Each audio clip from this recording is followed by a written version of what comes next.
warm welcome here in our studio in Sarakunda. This is Star TV News with me, Maymuna Fadera. In the headlines tonight, distribution of presidential food aid starts in Ibo Town and Joshuang Ward. Ambassador Carl Paschal calls for equality and justice on George Floyd's death. Health Ministry trains professionals on modern lab operational techniques. Army spokesman denies fake coup rumors. On the international scene, anti-racism protests held across Europe. China rejects accusations it concealed COVID-19 information. Rival rallies held for and against Brazilian President Bolsonaro. Well, those were the headlines, and now the news in details.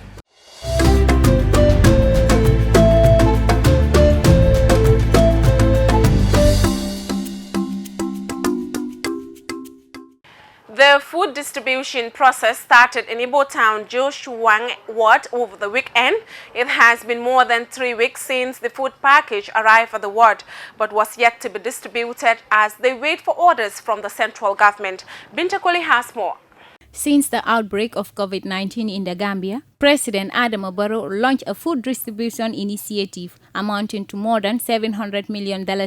The money was used to purchase food items such as rice, cooking oil and sugar to be distributed among 84% of Gambians. Speaking to us at the distribution center was Alaji Job, the PRO of New Josuan Development Committee, who said they are facing a lot of difficulties as the number of households registered is different from the number of coupons they receive from NDMA. The difficulty we are encountering here is the number of people we registered and sent to National Disaster Management and the coupon we receive are far different. As you can see, we registered almost 9,000 plus of household, but we receive only 3,000 coupons. And those 3,000 contain the name of the individual and the telephone number. So, others are coming though complaining that they were registered and they are not called or they are not receiving. That's a difficulty. You will try to explain to them, but it's always difficult for them to understand. PRO Job gave a brief explanation of how they are doing the distribution at community level and the additional food package they receive. The stuff itself is not sufficient. It's not up to the extent of the coupon that is issued to us. The coupons is 3,000, but as you can see, the opening stock of the stuffs, where like the bag of sugar is 1,500, the bag of rice 1,500. So we are using our own strategies to make sure that at least others who have a coupon will at least be satisfied a little bit. Sometimes if we detected 100 kilos, we cut it to 50 kilos and give it to someone else. You understand? This is what the strategy that we are using. At least, we cannot meet everybody, but we use our own strategy. Though we have received a little bit, adjustment. We have received, after the 1,500, we received 413 bags of rice. Yesterday also, you see that consignment you are seeing there, we received it yesterday. But still, we need still. Habib Sise, the councillor of Ibo Town Josuan Ward, said many family heads are coming to them complaining as they are yet to receive the food aid from the government. According to him, the food package they receive is not enough compared to the inhabitants living in the ward. Our ward is one of the biggest wards. We have the biggest ward when you come to KMC. So as I told you last time, it is not sufficient. The bag of rice and the bag of sugar and the gallon of oil they gave us. As you can see, we have a huge amount of household. As I told you last time, we registered 9,674 households, but only 3,000 coupons are available, and which most of the community household heads will come here and complain that they did not see their names, but which we understand because we know we will come to this circumstance because. If you have 9,674 households, only 3,000 are to have the the bag and the bag of sugar and bag of rice, and gallon of oil. So we believe that it's not fair and it's not sufficient for our ward. Since the outbreak of the deadly coronavirus, many sectors and individuals have taken a great step to come to the aid of Gambians by providing them with foodstuffs and materials to prevent themselves from the virus, and the government of the Gambia is not an exception. For Star TV News, I am Binta Koli. A press release from the Ministry of Justice on the Gambia Court of Appeal ruling in the case of M.A. Harifa and Sons Limited versus the Attorney General Civil Appeals. The release reads, the government has taken note of the recent ruling by the Gambia Court of Appeal in the case of M.A. Harifa and Sons Limited versus the Attorney General Civil Appeal number GCA 046/2019 delivered on 1st June 2020. The government notes that different interpretations of the ruling are being offered by many, including sections of the media. The government wishes to clarify to the general public that the Gambia Court of Appeal did not in any way state that the Janneh Commission recommendations cannot be enforced, rather in a departure from long-established practice in this jurisdiction. The Court of Appeal held that an additional legal step needs to be taken by the executive in order to execute some and not all of the recommendations of a commission of inquiry such as the Janneh Commission. Indeed, the Gambia Court of Appeal has accepted in the said ruling that the position arrived at by the court in this matter is a novel one. The government, however, disagrees with this position by the Court of Appeal and intends to further litigate this matter. Meanwhile, consistent with the government's strong commitment to respect for the rule of law, all sales of properties following from the Janneh Commission recommendations have now been suspended in deference to the ruling of the Court of Appeal until a final pronouncement is made on the matter. In any event, this ruling by the Gambia Court of Appeal is yet another concrete demonstration of the independence and impartiality of the judiciary under the administration of His Excellency President Adama Barrow and the commitment of his government to strengthen same.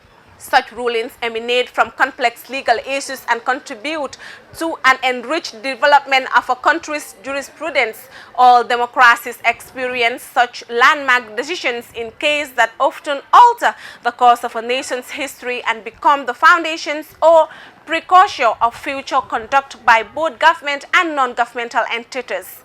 This is how all democracy evolve, and a new democratic government will not and cannot be an exception.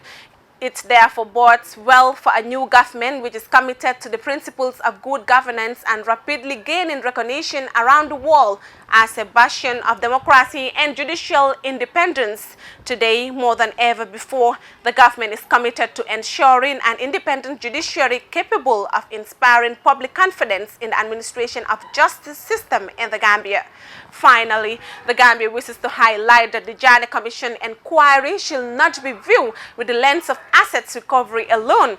The inquiry also had as its primary objectives the exposure of the brazen corruption of former President Jammeh and his close associates, and to recommend ways of improving on the supervision of government accounts in a bid to ensuring that irregular withdrawals from government accounts do not reoccur. The inquiry has achieved these objectives and the government is satisfied with the outcome. The release ends. Over the weekend, the natives of Sukuta shed light on the outcome of their land problem with the Ministry of Local Government and Lands. In press briefing organized by the Land Department, the Permanent Secretary at the Ministry of Lands made mention of people whom they compensated with some plots at Salaji. However, those who claim to be the sole owners of those lands deny the ministry's claims have been compensated. Modu El Baji reports. In most parts of Africa, land ownership is based on inheritance, especially in the Gambia. Moreover, the natives of Sukuta, who believe to be the sole owners of Salaji and the surrounding, which they claim to have inherited from their forefathers, the government has illegally taken their lands and claim to compensate the owners, which is yet to be materialized, according to the natives of Sukuta. Lamin Boycham is one of those whom the government have claimed to have compensated, but according to him, he only had the issues of compensation from the Permanent Secretary at the Ministry of Land, but he is yet to receive any substantial document indicating his compensation. Cham called on the land department to return what he described to be their lawful properties. Moreover, various speakers made similar statements and unanimously called on the president to intervene in this land problem before it will be too late. Land problem has become the order of the day in the Combos. This problem can be associated with population growth and illegal establishments of new settlements by estate agencies. A good number of lands are under litigation for barely decades, but the country's judicial system is yet to substantiate the legal owners of these plots of land due to the negligence of most land dealers. Most of them used to sell single plots to various individuals, which lead to land litigations in these areas. Reporting for Star TV, I am Modu Elbaji. Ambassador Carl Paschal calls for equality and justice on George Floyd's death. The American ambassador to the Gambia, Carl Paschal, in his statement on the tragic death of George Floyd, said it is profound pain and anger, as well as pressing legitimate need to express frustration and seek truth and justice for healthy democracies, required freedom of speech and peaceful assembly. He said those who peacefully gathered in the two countries and in democracies around the world to demand justice, an end to racism and discrimination, and meaningful reform are putting into action our shared values of democracy and respect for the human rights and human dignity for all. The horrific scenes of George Floyd's suffocation and death have justifiably shocked Americans and people around the world. The team here at the U.S. Embassy grieves alongside Mr. Floyd's family, his loved ones, and indeed with African Americans and others who continue to face acts of racism and discrimination that are absolutely contrary to the ideals on which the United States was founded, ideals the overwhelming majority of Americans aspire to. The police officer involved has been charged with murder and manslaughter by authorities in the state of Minnesota, and the U.S. Department of Justice is also conducting a robust federal investigation into George Floyd's death. We know that the United States is not perfect, but we strive to be more perfect, a commitment enshrined in the text of our Constitution. It is important that we have this difficult conversation and commit ourselves to righting injustice, holding those responsible for injustice accountable, and standing up for the basic human rights and dignity of all of our fellow human beings. With a commitment to truth, justice, and equality, we can make good on the promise of being a nation that stands united on the concept for liberty and justice for all. In the words of Thurgood Marshall, U.S. Supreme Court Justice, this is a great country, but it is not perfect. There is much to be done to bring about complete equality, bring reality closer to theory and democratic principles. This is the commitment to which I, my embassy team, and millions of my fellow Americans strive. It is these same ideals I hear spoken of by the Gambians with whom I have the privilege to speak as the American ambassador to this beautiful country. While I know it may be difficult to see now, I am confident that justice will prevail and, as has been the case with other difficult periods in my nation's history, the United States will emerge stronger and better. That is my fervent prayer, and one in which I hope you will join me. Thank you, stay safe, stay healthy, and stay committed to making the world a more just place for all. The National Public Health Laboratory have completed a day-long training which was meant to equip the Health Ministry to be carrying out their own COVID-19 sample test. The training was held at the Central Drugstore in Kotu. Moreover, the media was also availed the opportunity to visit the newly built laboratory. Maria Madem sent in this report.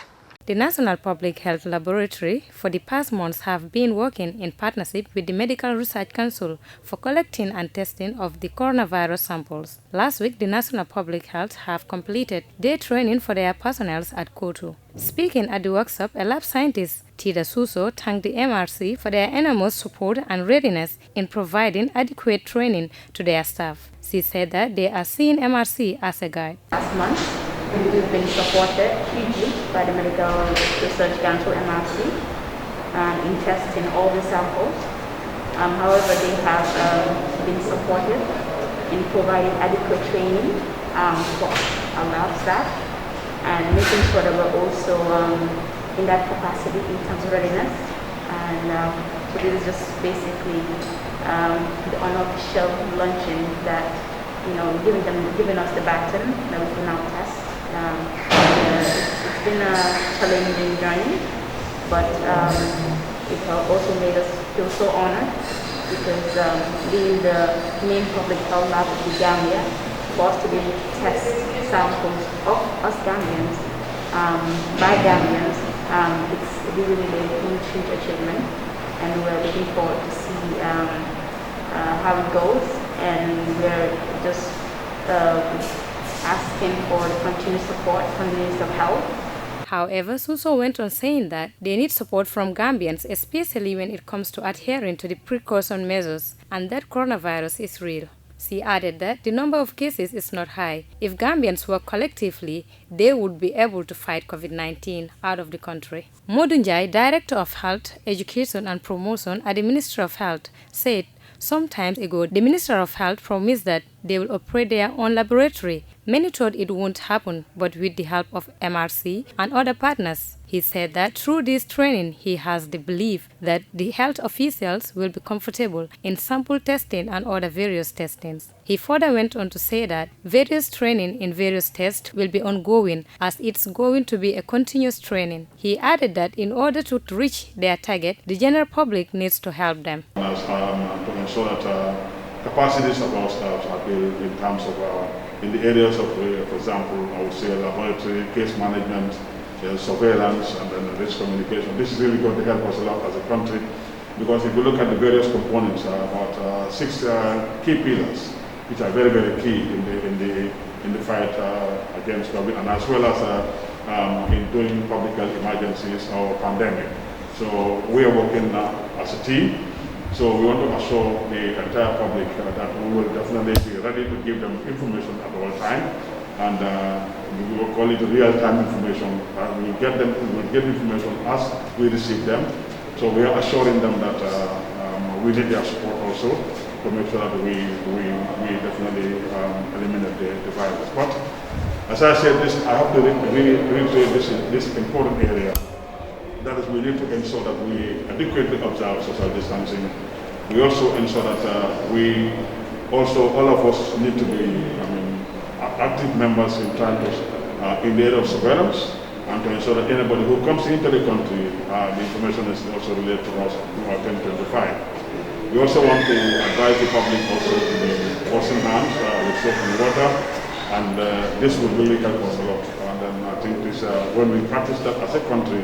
Njai furthered that in the area of surveillance, everyone should participate in making sure people that enters the country through the unofficial points of entries should be reported. Haruna S. Diallo from the National Public Health Laboratory said that it has been a rough journey because many people thought they won't be able to make it, but then all they did was believe in their abilities, and all they needed was guidance on how to deal with equipment, which MRC really guided them through. MRC is here for also at least to use the opportunity and then collaborate with them, and also them empowering the government sector to be able to do certain things. So it has been a rough journey, to be honest. But at least now we have reached to the end where we are doing independent testing. So this is something that we believe, and then as I said previously, it was a rough journey because there are people who maybe thought that this is not something that is possible at the government level. He concluded by thanking MRC for their endless support and pleading them to see them as colleagues and not competitors. Maria Madem, reporting for Star TV News.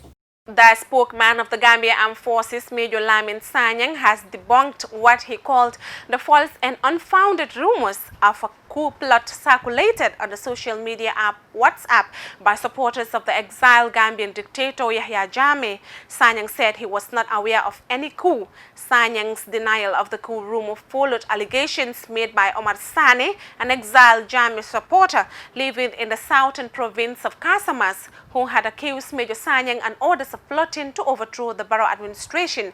Sane claimed that a vehicle filled with arms had entered the Gambia from neighboring Casamas with plans afoot to topple the borough regime.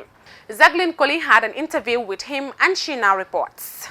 Sanyang stressed that the armed forces had information about the rumors yesterday at around 2 p.m. in the afternoon, that some members of the armed forces, including himself, the lead counsel of TRRC, Issa Fall, and other civilians, are involved in an alleged coup plot. Upon hearing the news, he said, commands were given immediately to investigate into the matter, which was done, and before the day ended, it was confirmed by the investigation team that there is no truth in the rumors of an alleged coup involving army personnel and most especially the civilians mentioned. He argued that the reason behind the false rumors of the alleged coup is best known to the sources.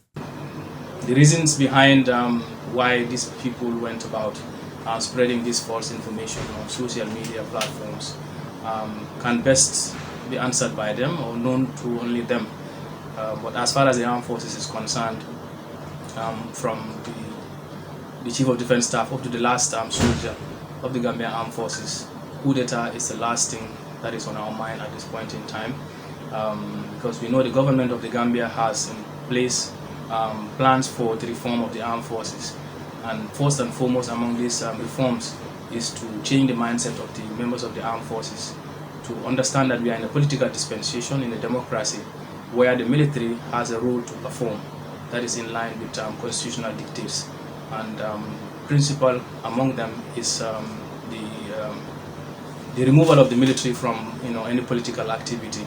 He said in the past 25 years, other democratic countries in West Africa have seen their members of the armed forces being involved in politics, and overthrowing governments with the battle of the guns have not ended well. He strongly condemned the rumors and further sent a message across to the public to ensure them that there is no cause for alarm and that the Gambia Armed Forces will work hand in hand to ensure that the citizens and the state at large is safe. The Gambian people, all that I can say is that they can go about their normal daily activities. There is no cause for alarm. In fact, there has been no situation that we can say the situation is under control, because it did not even arise in the first place. There is no truth to this, and the TRRC has brought to light a lot of the human rights activities or atrocities that were committed by some of our personnel.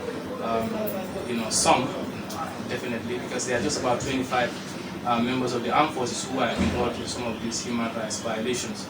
And even when they came before the TRRC, you will all agree with me that in their testimonies, they had at no point in time mentioned that they were under the command of the Chief of Defense Staff at any point in time throughout all these operations.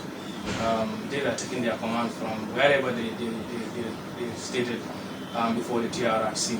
Jacqueline Colley, reporting for Star TV News. And we now look at the news beyond our borders. Solidarity protests against racism have been held across Europe, including London. For the second day in a row, thousands of people gathered outside the U.S. Embassy. They are demanding an end to systemic racism and police brutality. Al Jazeera's Nandim Baba reports. Black Lives Matter! Marching to the American embassy but demanding change at home. The protest in London was the latest of many across the UK that have echoed events in the United States. But demonstrators are clear that there are huge challenges facing their own country. People think the UK is innocent. The UK is not innocent, not at all. Like, it happens here every day. People don't speak about it, but finally people are speaking up. People are starting to know about it. At this current moment in time, black lives are being largely affected, whether it's police brutality, whether it's institutionalized racism, and people are here to fight to say no more. Before the weekend, Britain's Home Secretary said people should not be attending protests because of the risk of spreading COVID-19. Many here wore masks. Physical distancing wasn't always possible, but for many, the importance of making a stand outweighed any fears. There's been a series of protests here inspired by the killing of George Floyd in the US, but bringing in grievances specific to Britain as well. And they're part of a trend that's spread right across Europe now. In Italy, they gathered for an impromptu protest in Rome, taking a knee for nearly 9 minutes, the same length of time a white police officer had his knee on George Floyd's neck. There was also a large anti-racism demonstration in the Spanish capital, Madrid. This is about racism, which I think is institutional and structural, and we have to protest against it. This was one more case that shows that the system damages a minority, and because we are not protesting every day, does not mean it doesn't exist.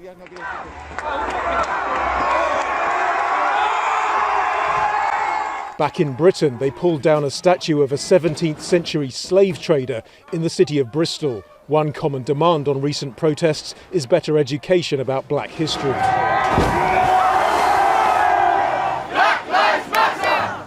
As people continue to take to the streets across Europe, discussions are starting which many people feel are long overdue. Nadeem Barber, Al Jazeera, London. China has rejected accusations that it concealed information on the coronavirus outbreak, declaring its actions to contain the pandemic as rigorous and effective. Its defense was made in a government white paper. China also says that if it is able to develop a vaccine, it will make it available to the world. Al Jazeera's Sarah Clark reports from Hong Kong. United and on message. 6 months after it officially reported its first case of COVID-19, China's State Council says it has won the coronavirus war and its efforts to contain the outbreak have been a success.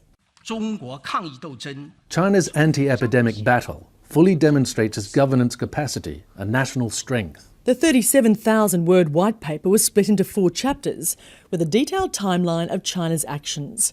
The State Council described it as the biggest public health emergency since the founding of the People's Republic of China. It said more than 94% of infected people had recovered and rebuked international critics accusing Beijing of concealing information, and it called the accusations completely unreasonable. The response is not a war of words, but an effort to restore the truth. We have no interest in the so-called information war in the battle against COVID-19, but we must respond when facing smears against China. The National Health Commission says the government released the genome sequence for the virus early. 5 clinical trials are now underway in China.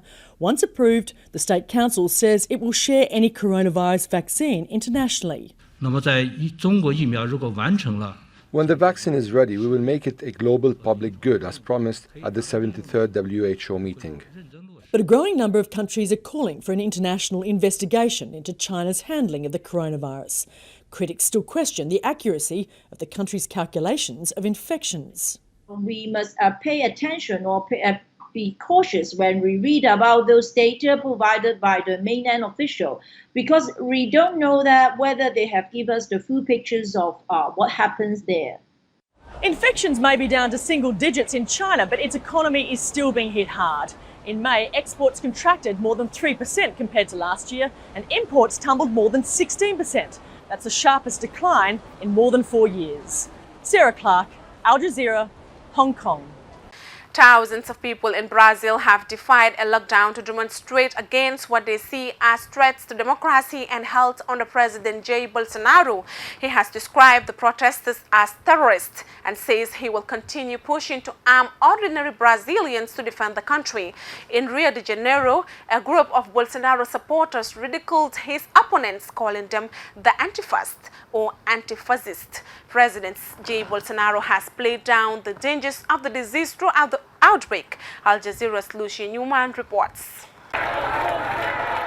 Government opponents who had until now banged on pots and pans from their balconies came out onto the streets of Sao Paulo in large numbers to protest for the first time since the pandemic reached Brazil. Their country now has the world's 3rd highest death toll from COVID-19. But they defied their grim reality because their list of grievances is getting long. I came out despite the quarantine because I have to fight for all of us. Bolsonaro is a threat to democracy and our lives. Many use the occasion to also show their support for the Black Lives Matter movement. Bolsonaro doesn't care about black lives. 54% of Brazilians are black, and we're the ones being hardest hit by COVID and poverty. That's why he does nothing. But the strongest message was against what many Brazilians see as an attempt by their president and his supporters to subvert democratic institutions, especially the Supreme Court, which Bolsonaro threatens to shut down.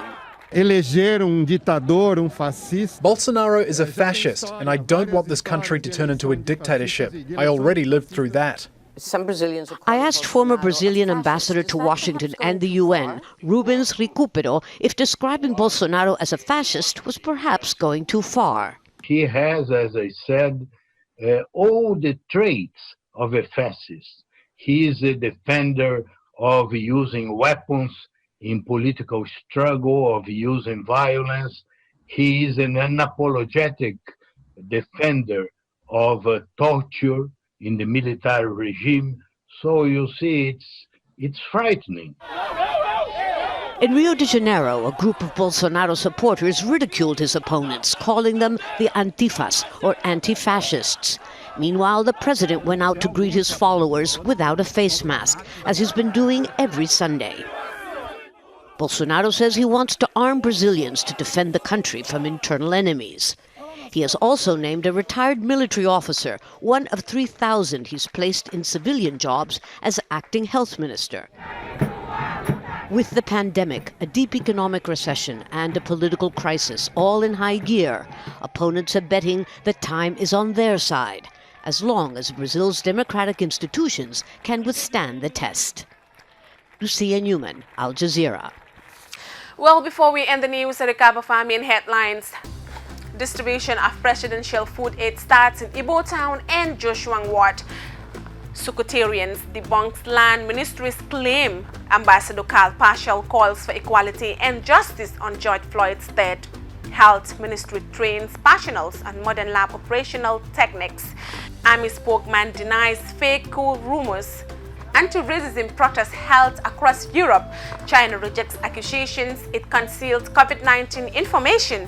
Rival rallies held for and against Brazilian President Bolsonaro. Well, that's all for this edition of the news. Please do enjoy the rest of our programs and join us tomorrow for more news. Thanks for watching. It's bye for now.